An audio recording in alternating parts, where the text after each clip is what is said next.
amiga artesã, eu sou Thalita Ortega. E Caíto Ortega. E esse é o nosso podcast. Viva da sua paixão. Muito bem, sejam todas muito bem-vindas e bem-vindos ao Foi nosso bom. episódio. Ele tá treinando essa entrada, tá saindo bem, Caíto. Esse é o episódio sobre precificação e eu tô muito feliz, muito empolgada. Caíto já tá meio assim, mas, gente, poucas pessoas no nosso mercado do artesanato falam de precificação ou falam com a seriedade que esse assunto merece. Então, se esse assunto te interessa, minha amiga artesã, fica aqui com a gente até o finalzinho, porque esse episódio vai dar o que falar, vai ser muito especial e você vai aprender muito, tô certa? Tá sim. Certo. Então, vamos lá. Caíto, vamos começar falando um pouquinho o que seria precificação, antes de eu começar aqui, essa introdução do assunto. Vamos, definir como se fosse ali um dicionário, o que é precificar produto artesanal? A precificação surge do fato de você dar valor real ao seu artesanato. Analisando as variáveis como custos, mão de obra, matéria-prima, entre outros. Custo fixo, custo variável. Então, assim, é uma junção de todos os custos que você tem para você gerar um valor real e justo para o seu produto. Muito bem, então precificar, gente, nada mais é do que isso. É você pegar aquele produto que você aprendeu a fazer, agora você precisa aprender a dar o preço. Quanto que você pode oferecer para as pessoas. Lembrando que daqui a pouquinho eu vou pedir para Caíto e a gente vai conversar para explicar que existe uma diferença básica entre preço e valor, tá? E se você ainda não sabe, você vai ficar sabendo aqui no nosso episódio. Caíto, por que eu falei que esse episódio era muito importante? Nenhuma artesã pode passar por ele sem ouvir ou sem assistir. Porque o número de artesãs que a gente tem nesse país que sabe fazer o artesanato com qualidade, acabamento, capricho, sabe? Aquele produto assim que todo mundo quer comprar. Isso é muito, tem muitas, são milhares no nosso Brasil. Mas artesãs seguras do preço que estão cobrando, aí já é difícil encontrar. Primeiro porque existe mesmo sem elas reconhecerem, minhas amigas artesãs reconhecerem, muitas vezes a gente mesma acha que não vale aquilo. A gente vê a colega cobrando R$100, R$150 e a gente acha que não cabe cobrar um valor daquele. Então, a gente mesmo já acha que não vale.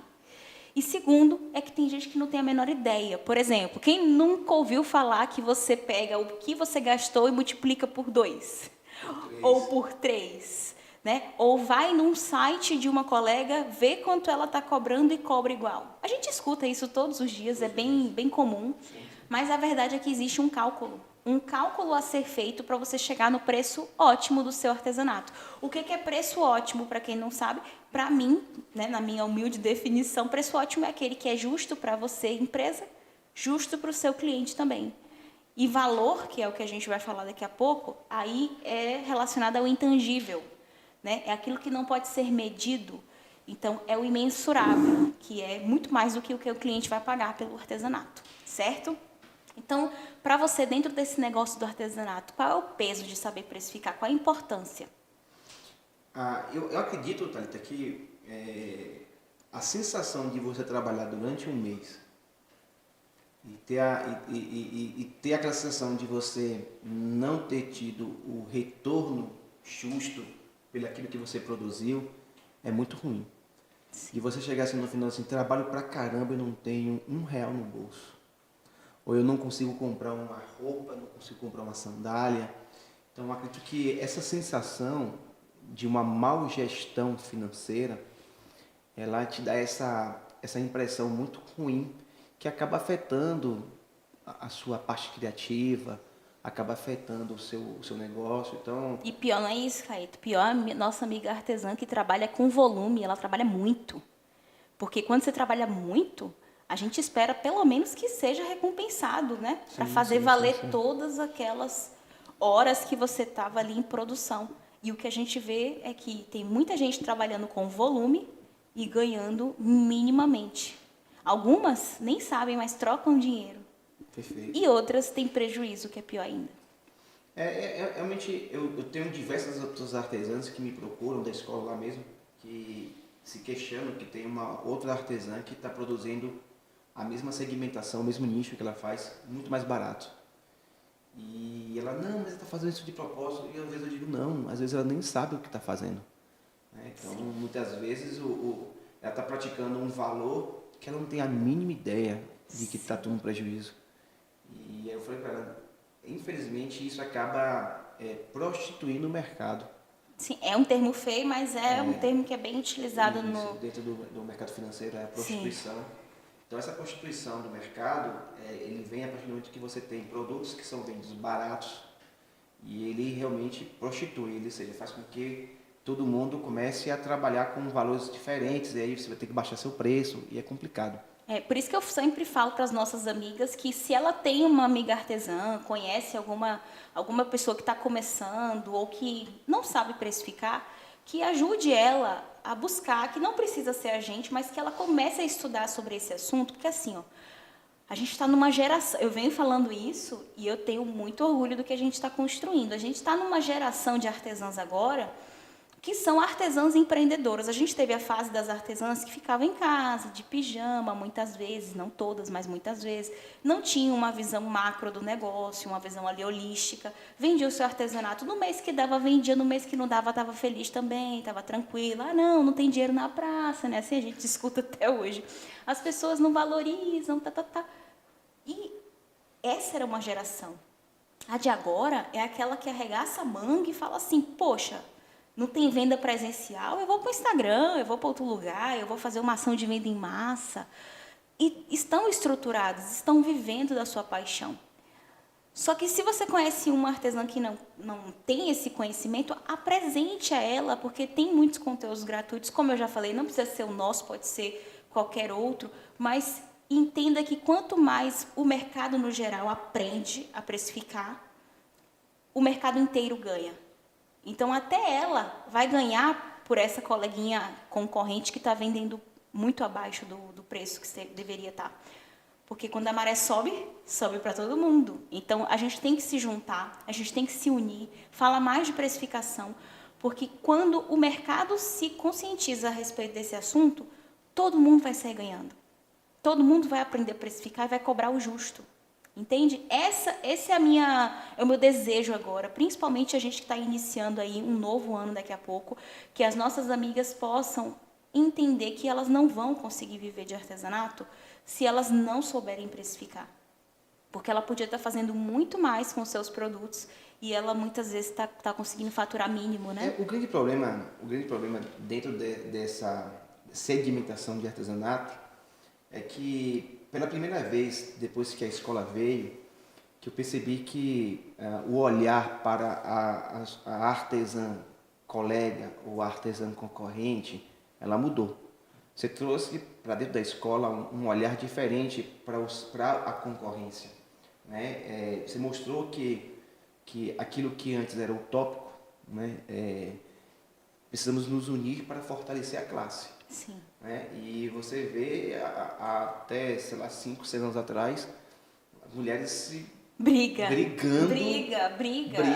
E uma falando mal, e que ainda tem algumas pessoas com esses vícios, né? Que a gente consegue hoje perceber que tem artesãos aí, no seu caso, por exemplo, que você passou por um processo parecido com esse, vindo de colegas também da mesma segmentação, da mesma empresa.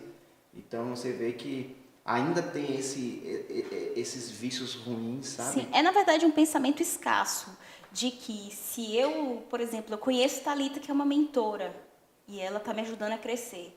Eu não quero que a minha concorrente conheça Thalita, porque se ela conhecer Thalita e aprender com Thalita, ela pode passar de mim, como se o número de clientes fosse limitado. Isso é um pensamento escasso. O que a gente tem colocado, né, luz e trazido à tona é que o mercado é muito abundante. Se hoje uma artesã da sua cidade decidir que ela tem que ser a única e ela vai atender todo o mercado da cidade, ela não dá conta, porque ela não tem escala. Então, o pensamento é de cooperação, porque se a gente não se juntar, a classe não vai sair ganhando. Quantos direitos a gente já adquiriu nesse processo todo? E a valorização do mercado. Quer um exemplo? A esposa do Alok já tem 2 filhos, né? As 2 vezes que os meninos nasceram, uma menina e um menino, o enfeite de porta-maternidade era de amigurumi, uma técnica de artesanato. Desde que essas imagens foram publicadas, o produto amigurumi começou a ser muito procurado. Então, quando uma artesã se destaca, ela tem esse poder na mídia, seja porque um famoso usou, enfim, ela fortaleceu todas as outras amigas artesãs. E ela não precisou pegar os clientes todos para ela, até porque ela não atenderia. Então, todo mundo sai ganhando. Você entende o poder disso? Diz um amigo meu que não é o artesanato, é a mulher, né? Porque a mulher, estruturalmente, a mulher é estrutural, né? A mulher realmente desde o... Não, é porque assim, ó, A mulher nós sempre temos, foi uma... nós temos comentários machistas, como o que você trouxe aqui agora. Nós temos também algumas Não, artesãs tô reproduzindo de um colega. mas enfim, a gente tem algumas mulheres que se apegam a isso. Ah, eu não me visto para os homens, eu me visto para outras mulheres, porque elas vão com certeza olhar o que eu estou calçando, o que eu estou vestindo, como é que está meu cabelo. Então, isso é enraizado, gente, de lá, de trás, e a gente tem lutado para quebrar isso. E o mercado artesanal, assim, temos os homens, como eu já falei, mas nós temos muito mais mulheres. Então, a gente lida com isso todos os dias, com essa questão da concorrência saudável. Gente, a concorrência, ela existe, é fato, tem várias pessoas fazendo a mesma coisa, mas uma artesã que faz não está colocando o seu negócio em risco, porque está fazendo algo parecido com você. Isso não existe, entendeu? É porque, na verdade, nós temos o hábito para exaltar o nosso artesanato, a gente precisa obrigatoriamente depreciar o do outro. Diminuir o trabalho E, na do verdade, outro. você só precisa exaltar o seu próprio artesanato, porque ele, por si só, se é um bom artesanato, ele vai criar raízes. Sim. E vai conseguir alcançar o que você busca. Então, assim, você não precisa depreciar o artesanato da colega, do concorrente, para que o seu seja exaltado, porque, de certa forma, se você desenvolve um bom trabalho, continua desenvolvendo o seu trabalho, que você vai ter o retorno que você busca, entendeu? Sim. Sempre dentro da ideia de valor e de preço, né? Sim, e voltando para a precificação aqui, que a gente já viu que é muito importante para estruturar todo esse ecossistema do mercado que a gente tem de artesanato hoje, nós temos plataformas como o Elo7, por exemplo, que é referência para muita gente precificar. Tem gente que entra lá, não faz o seu cálculo e usa o preço da coleguinha como referência. Por que essa atitude, Caíto, está equivocada? Por que esse tipo de pegar o preço da colega e aplicar, por que pode ser que não dê certo para você? Porque cada um tem os seus recursos de produção. Pode ser que aquela coleguinha ali tenha uma máquina de costura que, para ela, gere menor custo de produção, enquanto você caseia na mão. Sim. Então, assim, provavelmente ela vai ter um grande retorno a nível de menor custo de produção, e ela vai conseguir ter um melhor preço. Sim. Então, você fazer uma comparação do seu artesanato com a da colega ou de uma concorrente numa plataforma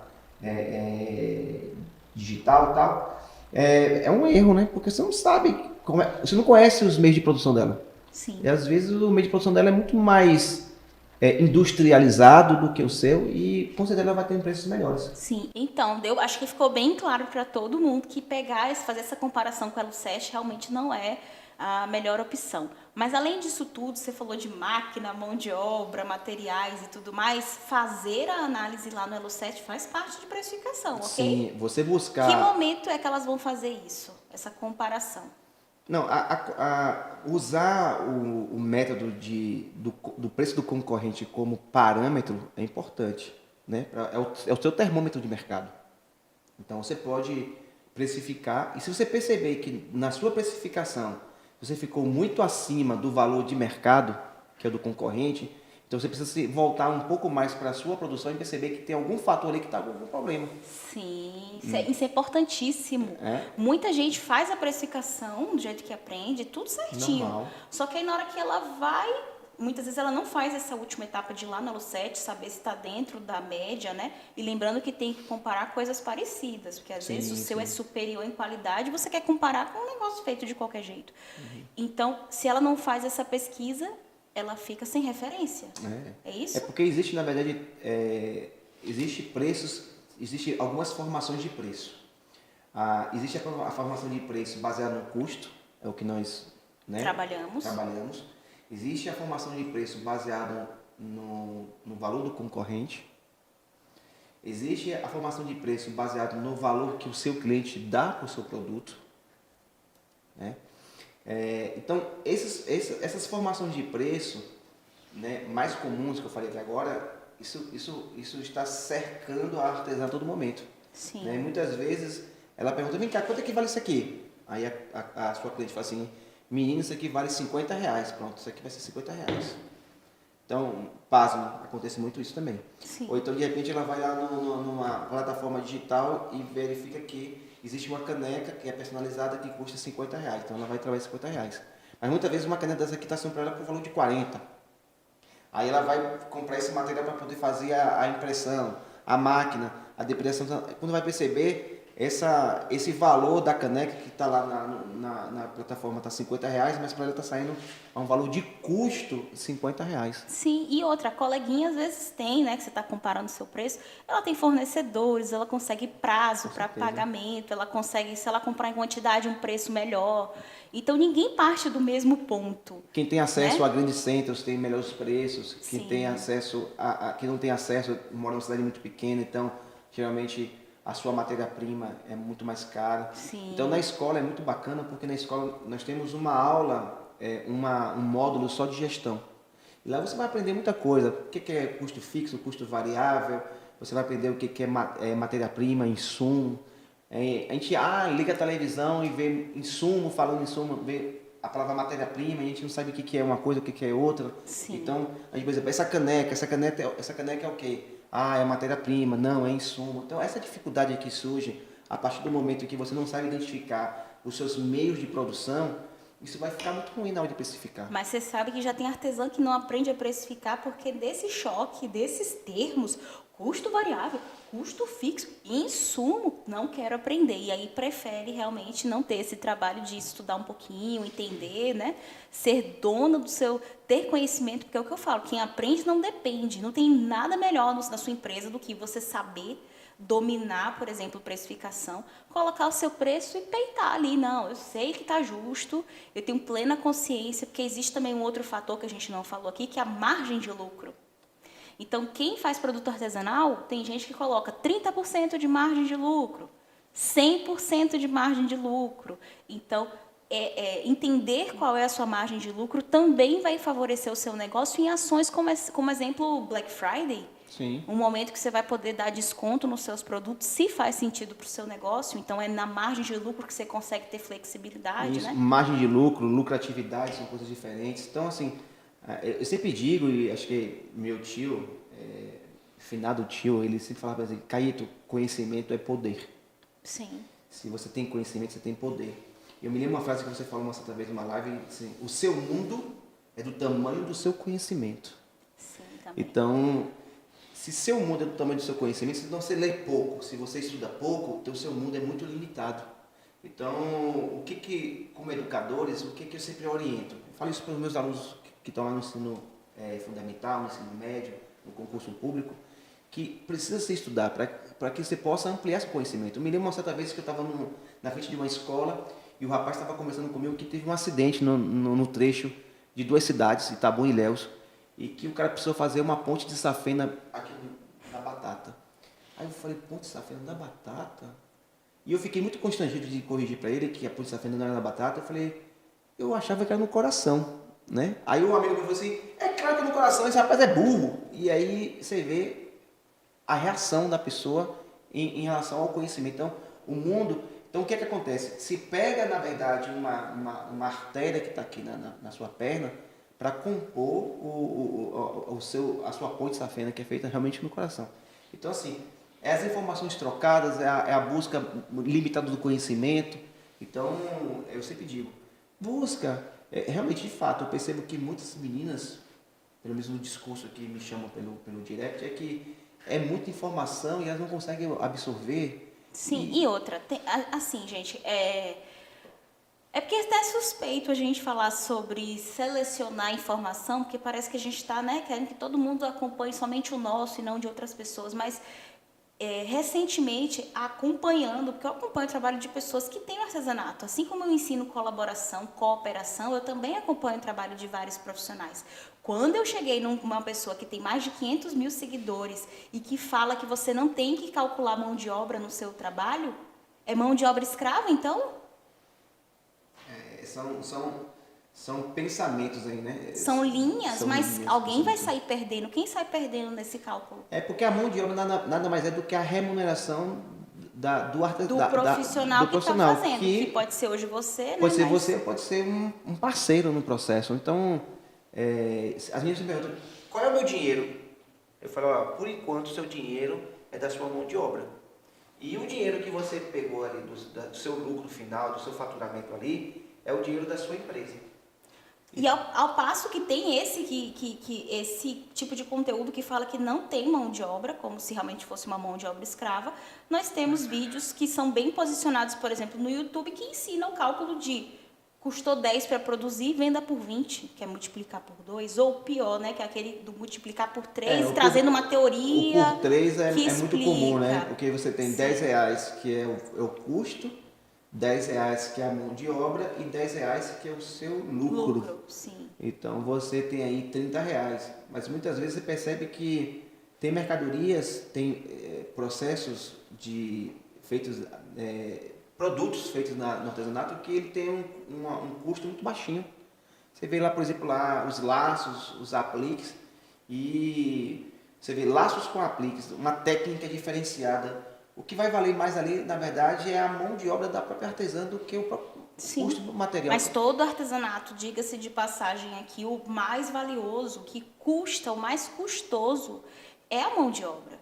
Porque é a mão de obra qualificada. Aquele artesão, quantos treinamentos que ele fez para saber fazer o que faz? Tem uma história, não sei se você ouviu falar já, acho que você comentou uma certa vez uma live sobre um banco que estava tendo um prejuízo muito grande de milhões.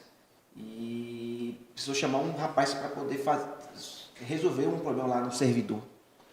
E assim, já estava já com um dia e meio e tudo parado por causa disso. Já estava já quase. E o cara chegou lá, o técnico, né, de informática, abriu o servidor, pegou sua máquina de solda, olhou, escultou, fez tudo direitinho e pá! Identificou a peça, removeu a peça e colocou uma nova peça, soldou e depois voltou tudo normal. Aí ele perguntou, qual o valor dessa peça? O cara falou assim, isso aí custa R$20. E da sua mão de obra? R$200 mil. Como é possível? R$200 mil, uma pecinha que custou R$20. Mas é o valor que está agregando. Você está perdendo quanto? O banco perdeu quanto? Perdeu milhões. Sim. Eu vim resolver um problema de milhões. Então, o meu conhecimento salvou a sua instituição. É o know-how, né? É o saber fazer.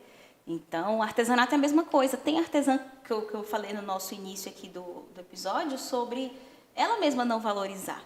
De dizer assim, minha cliente vai no armarinho, ela sabe que o meu metro do feltro custa R$18, como eu vou cobrar 150? Mulher, se fosse tão fácil, ela não ia precisar de você que tem técnica, ela ia comprar o feltro e ia fazer. Sim.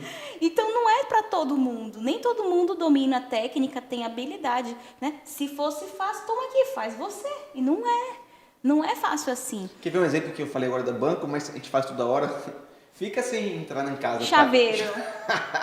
Chama o chaveiro. O cara vai lá, pega um negocinho, coloca lá, em questão de 10 segundos ele abre a porta da sua casa e ele te cobra 30, 40 reais. Não, já foi me cobrado 50, queridão. 50 reais? E aí Caíto, né, vou falar aqui que ele é o cara das finanças, Caíto é o cara que mais pinchincha que eu conheço na vida.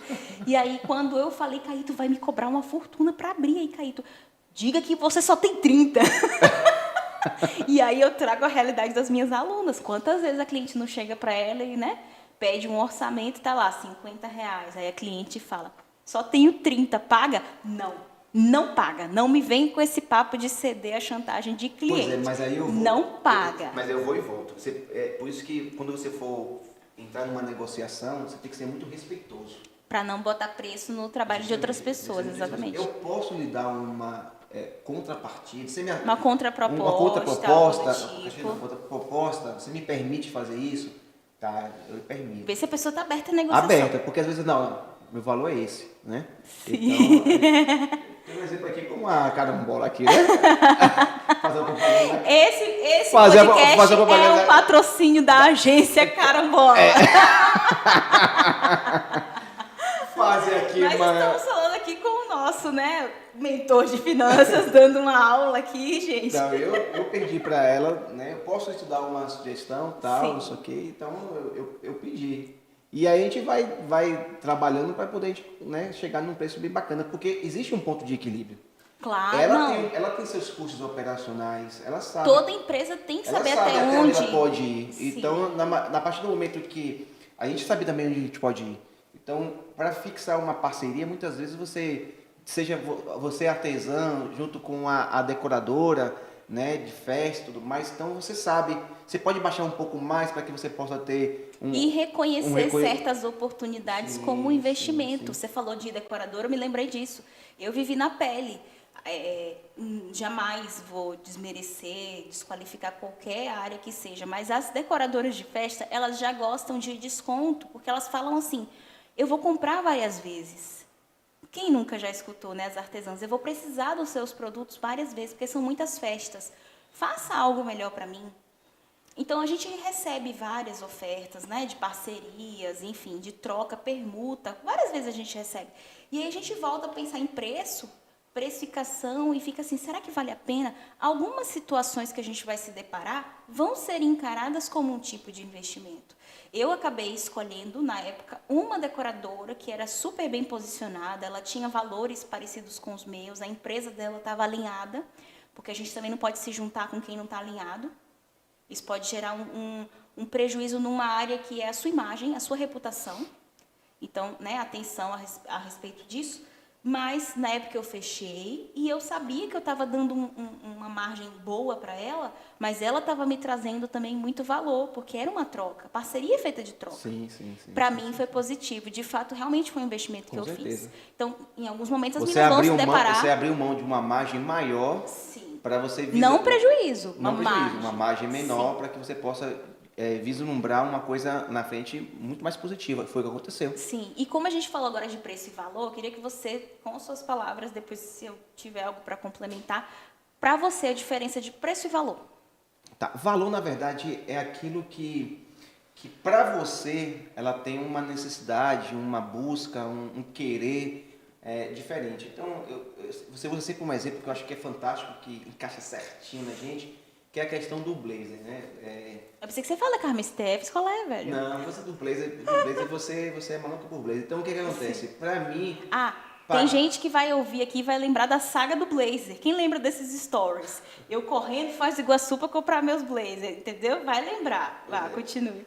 Pagar R$600 em um blazer, para você, de fato, vale.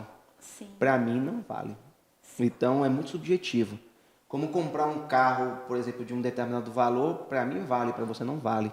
Então, o valor, ele é muito subjetivo e você precisa trabalhar o valor do seu cliente, esse olhar para o seu produto, porque eu me deparo com muitas artesãs que não dá o valor que merece o seu artesanato. Para o seu produto. Para mim, assim, que é uma forma, que não é uma definição minha, é do Buffett, ele fala o seguinte, que preço é aquilo que você paga, valor é o que você leva. Justamente. Então, preço, gente, é a nota, é o Pix, é meramente o dinheiro, é monetário, preço. O preço também, sim, só pegando o gancho aí, é aquilo que de fato vale. Não, o que vale... Não, é o valor... É o preço que tem, a questão do valor. Para não confundir. São os meios de produção. É preço, é dinheiro que alguém te entregou. Só que o que ela tá levando para casa... Muito mais. Tem que ser muito mais. Muito mais. Não, porque às vezes não é, tá? Às vezes a gente olha na internet, já aconteceu com alguém que está aqui ouvindo, vê uma foto perfeita lá na internet, aí fala, fiz um grande negócio. Quando você chega em casa, que recebe e abre a caixa... Tchan, tchan, tchan, tchan. Frustração. Por quê? Porque a imagem não corresponde ao que recebe.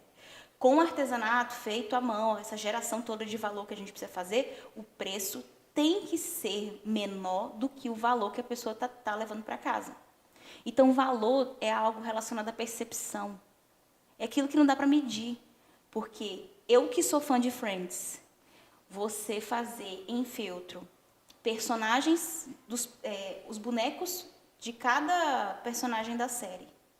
Você fazer uma Rachel para mim, Mônica, Phoebe, Ross, todos os personagens. E você me falar que custa R$ 500, eu pago os R$ 500, mas a minha percepção é de que vale muito mais. Porque, primeiro, esses bonecos eu não encontro em qualquer loja.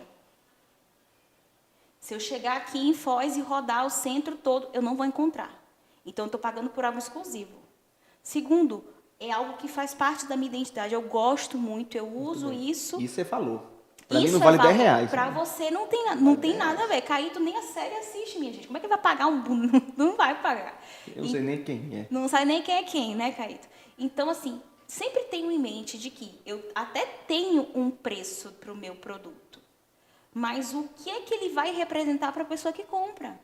Sim, e aí sim. a gente entra em outras coisas que não são intangíveis, tá? Dá para ser medido. Que é a qualidade da foto, qualidade do produto, porque o produto tem que realmente corresponder, tem que ser bom, bem feito, né, com acabamento. Quantas vezes eu fiz bonecas, hein, com a cola quente aparecendo, aquele negócio mal feito. Então tem que ter qualidade no produto. Mas Thalita, meu produto é bom, eu faço um bom trabalho, mas às vezes a cliente não valoriza.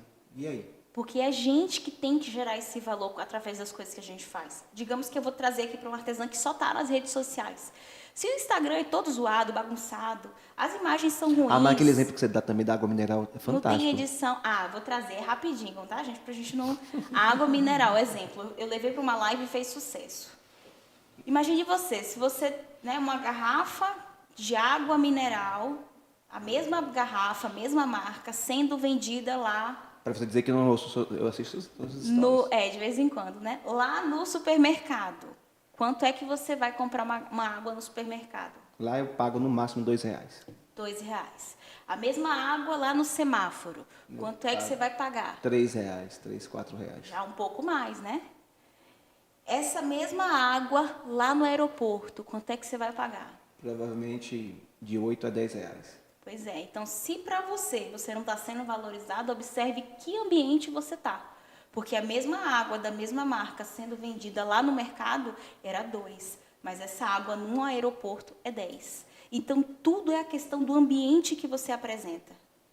Tem artesã que coloca a sua peça que é super valiosa no sofá. Para tirar foto. Para tirar uma foto como se o sofá fosse cenário. Eu não pago e eu amo artesanato. Porque aquela foto ela não vai mexer com o meu lado emocional do cérebro.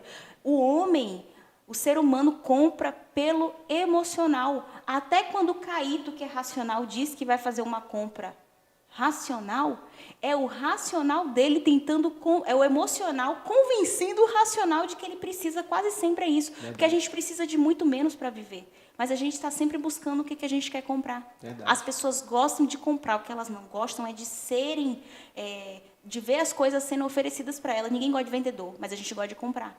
Sim, sim. Então, pensem nisso. Se você está achando que seu artesanato não está sendo bem valorizado, observe qual é o ambiente que você está proporcionando, como a água, se está sendo vendida no mercado, a comodidade na rua, que você nem sai do carro, vem um vendedor, você baixa o vidro e pega. Então, o ambiente também faz o preço. Então, leve o seu artesanato para o ambiente certo, né?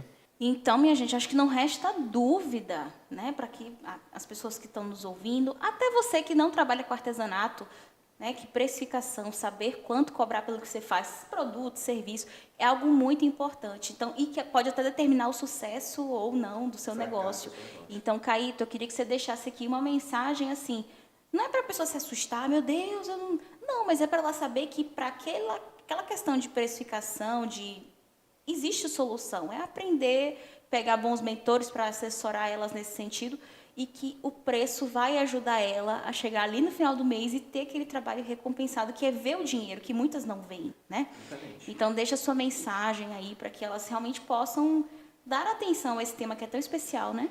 Não, eu espero que as minhas possam se sentir incomodadas. Acho que a intenção do podcast aqui, na verdade, a intenção, em todo momento dos projetos que você engaja, é fazer com que as meninas saiam da sua zona de conforto. Sim, sim. E se você nesse exato momento está se sentindo incomodada, então o objetivo foi cumprido. Então o objetivo nosso aqui é te incomodar. E espero que isso esteja te incomodando. Porque se você se sentir incomodada, com certeza você vai buscar uma solução. Incomodada vai doer, mas a inconformada, aí essa não se conforma, ela vai atrás de fazer. Então a gente tem que dar o basta ali, que é o que eu falo, né? Não aceito, vou atrás de resolver. E vai lá para fazer. E qual é o oferecimento? O oferecimento da... Temos um oferecimento especial. Você que quer aprender a se desenvolver aí, viver da sua paixão. Temos a Escola de Artesãos, que é o nosso treinamento, né? Onde eu, como mentora, a gente tem uma equipe, mas os grandes principais ali sou eu e você. Eu não conheço no Brasil um outro projeto igual a esse. Não, porque não tem. Não tem nenhum treinamento que tenha um mentor exclusivo para auxiliar as nossas queridas artesãs. Nós temos diversos, né? Mas nós dois estamos à frente, né? Sim, e a gente quer que essas meninas possam realmente viver do que amam, mas que sejam bem pagas, porque uma profissional bem paga ela é muito mais feliz, muito mais plena no que faz, né? E vir visitar a gente aqui em Foz, né? Estamos aqui esperando, né, galera que quer vir. Daqui a pouco chega uma caravana aí, você tem que estar preparado, hein? Mas eu agradeço. Tamo junto. Quero dizer para as meninas que se elas estão gostando, já esperem, né? Acompanhem o nosso próximo episódio, que vai ser muito bom. Vai ter muitos convidados, né? Mandamos um spoiler Não aqui, né? dê spoiler, não. Deixa aqui meu beijo e dizer, né, que até a próxima. Até mais. Até logo.